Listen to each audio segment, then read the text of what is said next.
Graça e paz. Depois de um breve período aí de adaptação, retorno às atividades presenciais, estamos voltando aqui, com os nossos estudos e estamos iniciando hoje, nesse mês de outubro, mês da Reforma, o estudo de um livreto muito rico, material muito precioso, chamado Conselhos para um Lar Cristão. Esse livro será estudado, cada um dos seus capítulos, em um final de semana desse mês da Reforma, que é o mês de outubro, e é parte de um projeto muito interessante da editora desse livro, a editora Caridade Puritana, que é o projeto Reformando a Família. Então eles têm diversos materiais que vão nessa linha de trabalhar a reforma da família, de retornar às raízes bíblicas, retornar a vivência em família para aquilo que está revelado nas Escrituras Sagradas, para aqueles que são os mandamentos dados pelo nosso Deus através da sua palavra. Então os irmãos podem ver aqui a capa desse livreto que estudaremos ao longo desse mês. Teremos aí em alguns momentos uma leitura comentada, em alguns momentos uma série de apontamentos, vai variar conforme a necessidade de cada capítulo, E o autor desse livro é um puritano, que escreveu mais de 70 volumes, o pastor inglês Richard Baxter, viveu de 1615 até 1691. Enfim, esse é o grande autor que nós estudaremos ao longo desse mês. Esse livreto é composto de diversos pedaços da obra de Richard Baxter, foram divididos em 5 capítulos, E o primeiro deles, que nós estudaremos hoje, é exatamente o título dessa nossa série, Liderando uma Família para Cristo. É o título original, inclusive, desse livreto. E nessa introdução, a leitura dos autores puritanos, muitas vezes é uma leitura densa, complicada.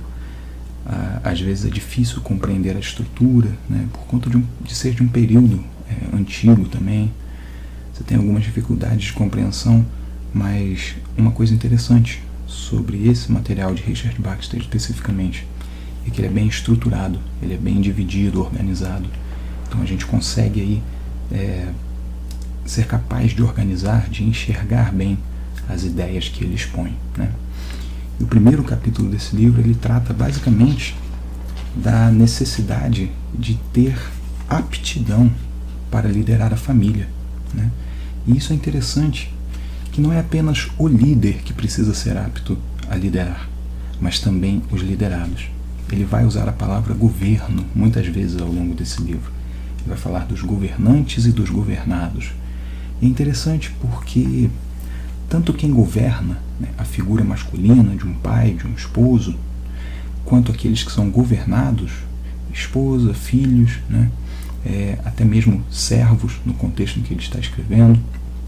Mas é interessante a gente pensar que são ensinamentos importantes para que todos os membros da família absorvam, para que todos os membros das famílias entendam quais são os papéis, o que se deve esperar dos líderes e também dos liderados, dos governantes, como ele chama, e também dos governados. Na introdução, o autor já declara que se a família é formada por pessoas que não têm a aptidão para liderar ou ser lideradas, ou serem lideradas no caso, é preciso haver arrependimento do pecado, arrependimento da imprudência, e os membros devem se voltar a Deus, e buscar, se empenhar incessantemente para se tornarem aptos a desempenhar as suas funções na família. O argumento que ele utiliza está baseado na importância do ofício familiar. A família é a base da sociedade, e essa não é uma ideia que surgiu na Constituição do nosso país, por exemplo. É bíblico que a família é a unidade, é a base da sociedade. E nós precisamos, como cristãos, desempenhar bem as nossas funções, os nossos papéis na família. Então, se há alguma deficiência em nós, precisamos buscar incessantemente. Precisamos orar, colocar diante de Deus as nossas fraquezas, as nossas falhas, e pedir que Ele complete em nós, pedir que o Espírito Santo nos capacite, né? O capítulo primeiro, Liderando uma Família para Cristo, ele se divide em 3 temas que o autor considera serem essenciais para os pais, né? E aqui é importante fazer uma ressalva também, que muitas vezes o livro vai se dirigir aos pais, aos homens. Isso se deve, claro, a um contexto, a uma época bem mais antiga, bem diferente da nossa. Isso não quer dizer que os ensinamentos não sejam válidos para que as mulheres leiam e absorvam também e entendam melhor sobre o seu papel na família. Não quer dizer que os filhos e filhas também não vão se beneficiar dessa leitura. A questão é que lá no século XVII, né, era muito comum que apenas homens, em determinados locais, em determinadas situações, fossem alfabetizados, por exemplo.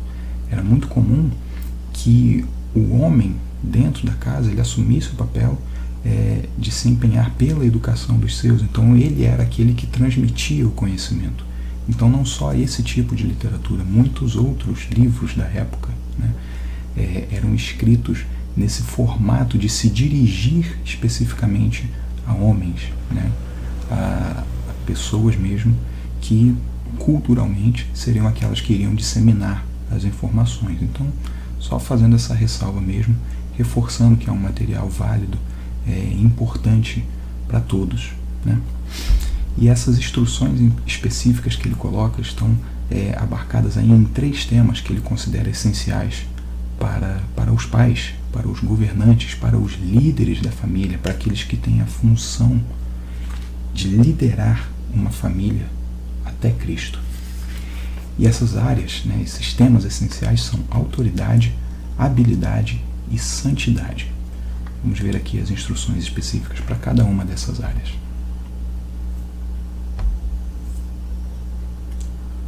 O autor inicia o capítulo sobre autoridade, irmãos, falando que a autoridade ela é necessária para que o pai possa liderar a sua família para Cristo.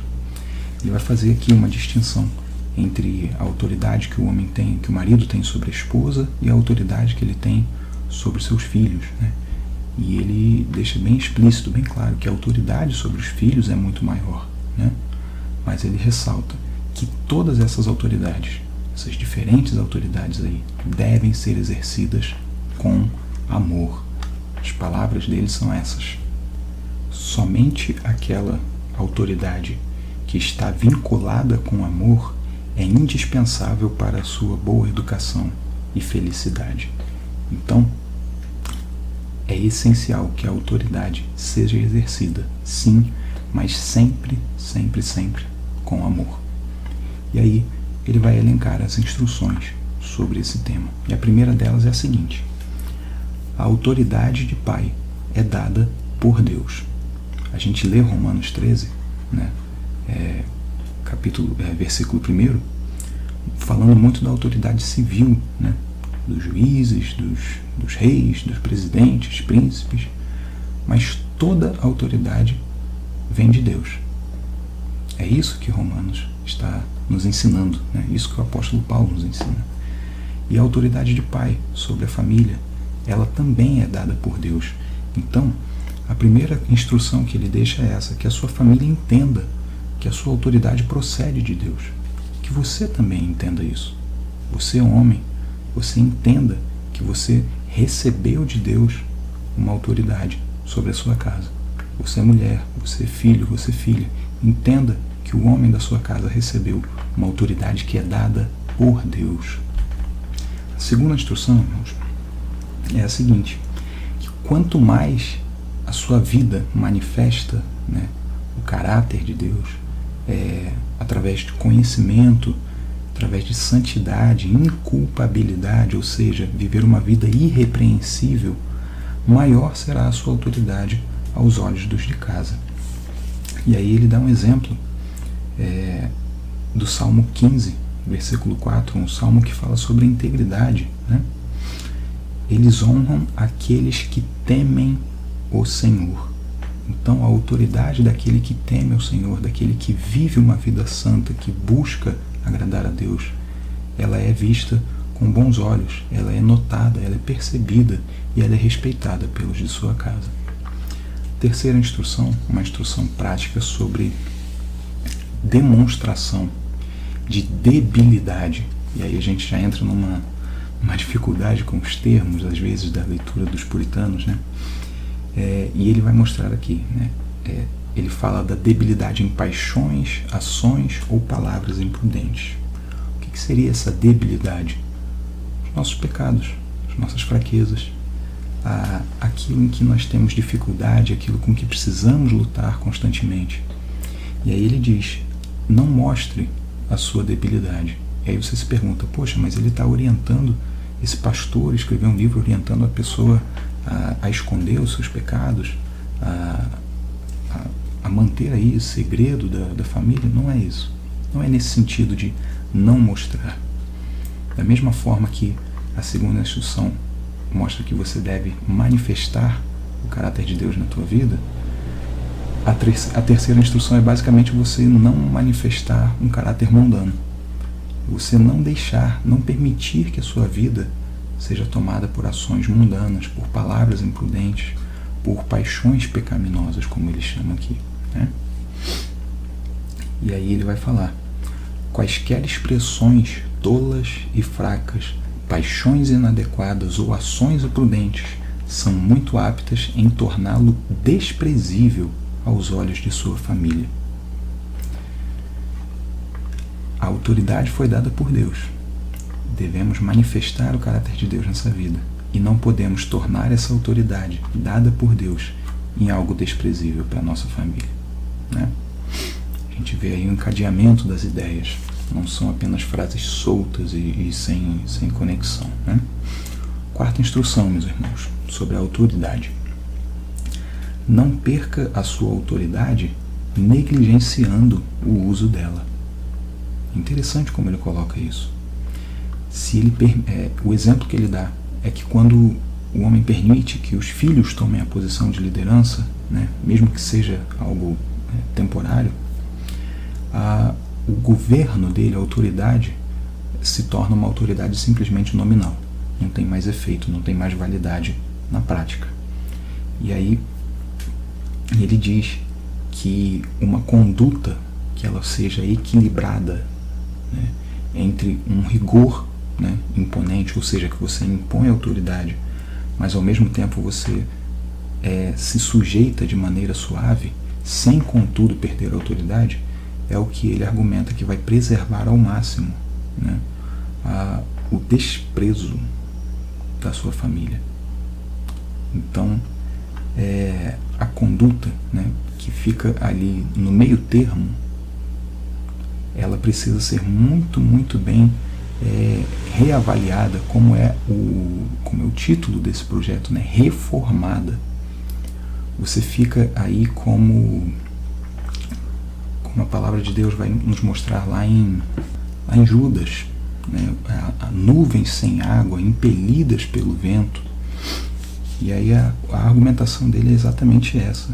Se você fica aí no meio termo, né, ao invés de se impor nessa autoridade amorosa, né, você se sujeita, você se rebaixa dessa posição dada por Deus, você vai ter o desprezo da sua família e você estará cumprindo mal essa função divina, função de autoridade dada por Deus, né? Quinta instrução, meus irmãos, não perca sua autoridade devido à excessiva familiaridade. E ele coloca esse termo aí no sentido não de familiaridade de conhecer, mas no sentido de você colocar-se numa situação de igualdade. Mas espera aí, a gente tem que tratar todos com igualdade. Não é bem assim. Pais são pais, filhos são filhos. O que ele vai colocar aqui é que o seguinte, se você cria, por exemplo, né, o exemplo que ele deixa aqui é com relação aos filhos. Você cria os filhos como seus companheiros ou como se fossem iguais a você, você fala com eles, permite que eles falem com você da mesma forma que eles falam com os amigos, por exemplo, rapidamente eles desejarão se sobrepor a você. Governar uma casa, governar a família, é algo que traz um peso, mas ao mesmo tempo é algo que desperta no ser humano uma das suas vontades, que é mesmo de dominar sobre o outro, né? Então é uma responsabilidade que ela é devida aos pais, a autoridade aí no caso sobre os filhos, por exemplo, né? Então, se os pais eles se rebaixam dessa posição, existe aí um vazio, existe uma lacuna, existe um vazio mesmo. Não tem mais uma figura de autoridade. E, invariavelmente, meus irmãos, sempre que aparece um vazio em uma posição de liderança, tem alguém pronto para tomar. Tem alguém pronto para ocupar esse espaço aí, essa posição de poder. Não é diferente na família. E a família, ela foi ordenada a funcionar de uma forma específica. Quando nós nos afastamos dessa forma específica, estamos descumprindo as ordens deixadas no nosso livro sagrado, na regra de fé e prática, é a palavra de Deus, a Bíblia Sagrada. Então é preciso ter esse cuidado, não deixar perder a autoridade que você recebeu, a autoridade que Deus te deu, e também, para aqueles que são filhos, respeitar a autoridade dada por Deus ao seu pai, à sua mãe, enfim, para que a família funcione, para que possamos viver conforme a palavra de Deus ordena que a família viva. Em segundo lugar, o tema que ele traz é o tema da habilidade, né? Lendo aqui as palavras do texto, empenhe-se pela prudência e habilidade em governar. Aquele que se compromete a ser pai, compromete-se a ser governador. Ele gosta dessa palavra, né? No sentido de líder, no sentido de ter uma posição de autoridade mesmo. A missão é importante, meus irmãos. Conduzir uma família a Cristo, conduzir toda uma unidade familiar até Jesus, através da sua vida, através do seu proceder, através do seu pensar. É uma missão árdua, uma missão importantíssima, essencial, e ela deve ser cumprida com todo empenho. Então, ele fala na questão de habilidade, né? Empenhe-se pela prudência e pela habilidade, capacite-se, primeiramente através de uma vida de oração no Espírito Santo e usando todos os outros meios terrenos que estiverem aí à sua disposição. A primeira instrução que ele fala é a seguinte: para ter essa habilidade de governar de maneira santa, né, é necessário ser bem estudado na palavra de Deus. Irmãos, não há escapatória, não há para onde fugir. Você que ocupa uma posição de autoridade na sua família, você precisa conhecer bem a palavra de Deus. Ele está tratando aqui da questão específica, né, do pai, ele está se dirigindo aos pais, mas essa instrução com certeza ela vale para todos, especialmente para aqueles que estão em uma posição de autoridade dentro das suas famílias. E também é importante para que você não espere até o momento que você venha a ter uma posição de autoridade para se empenhar em estudar bem a palavra de Deus, em se tornar uma pessoa habilidosa que conhece a palavra de Deus, para que quando você vier a exercer o seu papel de autoridade, você já comece bem fundamentado, que você já tenha essa base essencial, que é o estudo, o conhecimento da palavra de Deus. Deuteronômio 17 são orientações para os reis de Israel. Eles deveriam ler a lei, repetir, né, conhecer, guardar com o coração, não cessar de falar deste livro da lei, Josué 1:8, falar da lei, né, inculcar nos filhos, falar dela ao acordar, ao dormir, andando pelo caminho, Deuteronômio 6, versos 6 e 7. É essencial conhecermos a palavra de Deus, meus irmãos. Ela é que vai nos dar a habilidade para tudo na vida, e inclusive, principalmente agora, né, nessa missão tão importante que é liderar uma família para Cristo. A segunda instrução é essa: entender bem os diferentes temperamentos da família. Olha como isso é importante. Ele diz que devemos lidar com esses temperamentos do jeito que eles são e não fingir que todos eles são iguais. Não fingir que cada um membro da família se comporta de maneira semelhante. Não adianta, não são. Pode criar gêmeos, né, da mesma forma, debaixo do mesmo teto. Até mesmo gêmeos idênticos, eles possuem diferenças entre si. O campo aí da personalidade humana, né, ele é muito vasto, e as pessoas desenvolvem comportamentos, desejos. Ele chama aqui de temperamentos, e o que ele orienta, o que ele instrui é o seguinte: olha, preste atenção nisso e haja de acordo, haja com prudência, né? Ele vai falar, alguns vão ser mais inteligentes, outros mais maçantes, alguns são mais afetuosos, outros são mais rígidos, mais fechados. Alguns você tem que tratar com mais amor, mais gentileza, outros você precisa ser mais severo. A prudência é essencial para saber como tratar com cada um. E de onde você vai tirar prudência? De onde você vai ter essa sabedoria? Uma vida com Deus, estudo da palavra, devoção nas suas orações. Você se enche do Espírito Santo e assim cumpra o chamado de Deus para a família. Terceira instrução, Richard Baxter deixa: saber distinguir bem entre pequenas falhas e saber repreender de maneira adequada, de maneira justa. Aí ele vai falar, procurar esse discernimento dado pela palavra de Deus, né? Saber que algumas falhas são não intencionais, são falhas da carne, e aí você tem desde esse extremo até um extremo de vícios que devem ser combatidos com severidade, né, para que a família honre a Deus no seu dia a dia. Então é necessário ter esse discernimento, saber repreender as falhas, os erros de maneira justa, de maneira adequada. Quarta instrução que ele deixa sobre a habilidade é governar em amor e em bondade para que a sua família deseje te obedecer. O pastor Paulo Júnior, que os irmãos devem conhecer, tem um trecho disponível na internet de um vídeo dele em que ele fala sobre a questão da submissão da mulher ao marido, né, que isso é um ponto que muitas vezes as mulheres se sentem talvez até intimidadas, incomodadas por conta disso. E aí ele fala, o modelo para que o marido viva é Jesus Cristo. E aí ele diz o seguinte: olha, com todas as falhas que nós seres humanos temos, se a esposa ela está casada com um homem que deseja ser a cada dia mais parecido com Jesus Cristo, ela não vai ter problema nenhum em ser submissa a ele. Ela vai querer ser submissa a ele. Ela vai se alegrar em ser submissa a ele.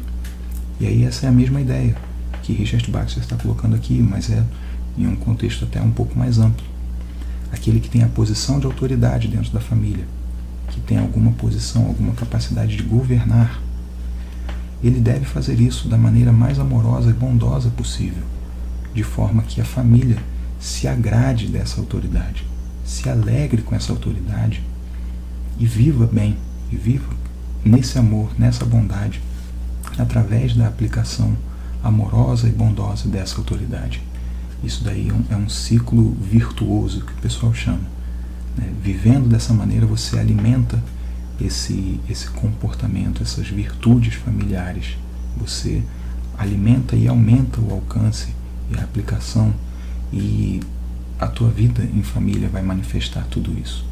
Esse desejo de obedecer, esse se agradar, né, de obedecer à autoridade bondosa e amorosa dada por Deus, que busca cada dia ser mais parecido com Jesus Cristo. E a quinta instrução, meus irmãos, fechando esse tema aqui da habilidade: se for habilidoso em governar os outros, em liderar, né, aprenda primeiro a dominar bem a si mesmo. Isso é importantíssimo. Ele pergunta aqui, e eu leio para os irmãos: você espera ter os outros sob a sua vontade e governo mais do que você próprio? Será que está apto para governar a família no temor de Deus e para uma vida santa aquele que é ímpio? aquele que não teme a Deus, a gente vê a importância da coerência. A gente vê a importância de praticar aquilo que se fala, de fazer aquilo que se prega, de viver aquilo em que se acredita, aquilo que se confessa. A habilidade, ela precisa começar no indivíduo. Se eu exerço autoridade sobre alguém, que eu dê o exemplo. Se eu vou exigir alguma coisa de alguém, que eu saiba dominar a mim mesmo. Assim como Deus falou a Caim, depois que ele pecou, matando seu irmão. O teu desejo está, naquele contexto ali do capítulo 4 de Gênesis, naquele contexto onde Deus fala com Caim. O teu desejo está perante ti, mas cumpre a ti dominá-lo. Somos responsáveis pelas nossas ações. Devemos aprender cada dia mais a dominarmos a nós mesmos. Por fim, chegamos aqui no tema da santidade. E ele introduz esse assunto dizendo essa frase maravilhosa: deve ser uma pessoa santa aquele que quer ser o governador santo da família. Você não pode governar por interesses, você não pode governar com a mente voltada para as coisas do mundo. Você pode até achar que está liderando uma família para Cristo, mas se a sua mente, se o coração não estiver voltado para Cristo em primeiro lugar, se você não estiver desejando santidade na tua vida acima de todas as coisas, você não será um governador santo da família. Você não será um líder de santidade da sua casa. Você não será uma pessoa numa posição de autoridade que vai liderar bem, corretamente a sua família.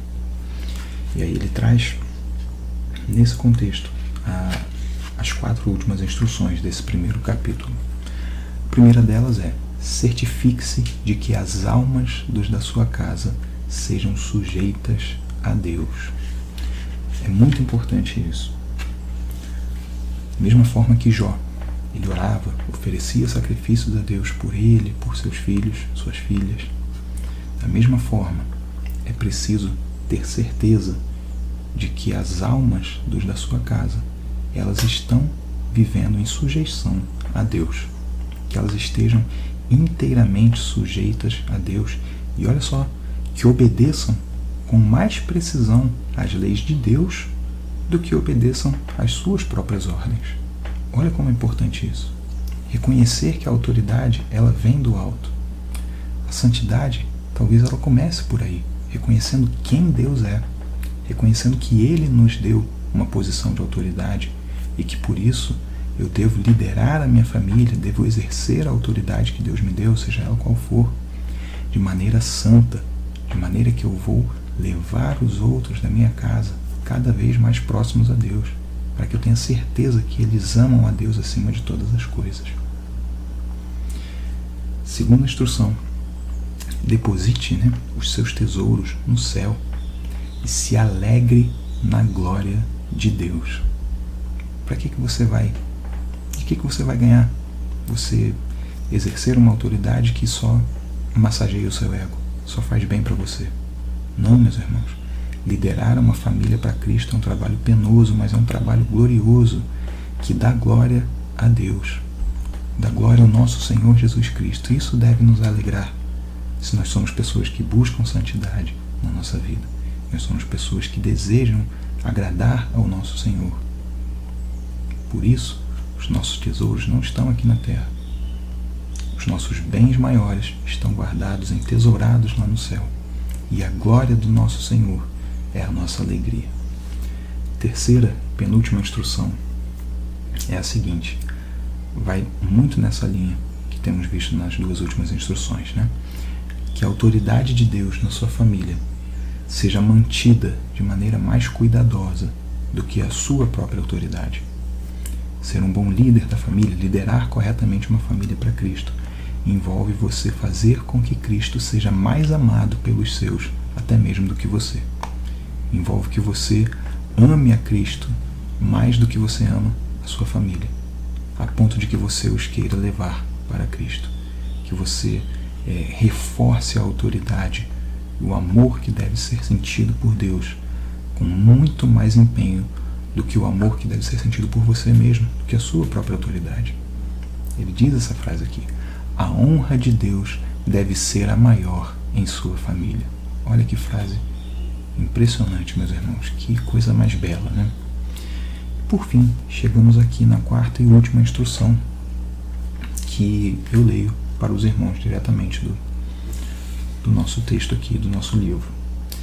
Que o amor espiritual à sua família seja predominante, que o seu cuidado seja maior pela salvação de suas almas e que a sua compaixão seja maior por suas misérias espirituais.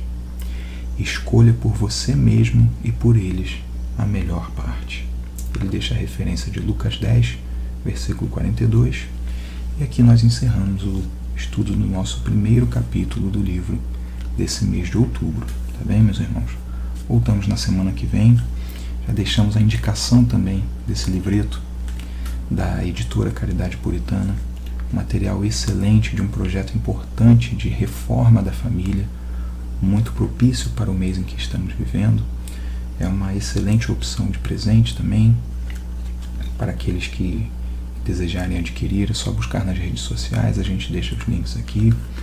E é um material muito bom, muito edificante, que vale a pena ter para você e que você possa aproveitar nesses estudos também, compartilhando com seus conhecidos, com seus familiares e principalmente praticando essas verdades, buscando viver de acordo com aquilo que começamos a aprender aqui hoje e que vamos, com a graça do nosso Deus, aprender até o final do mês. Que Ele assim nos abençoe, nos ajude e que possamos estar atentos à voz do nosso Deus revelado na sua palavra e também trazida aqui através dos nossos estudos. Fiquem na paz, meus irmãos, e até a semana que vem.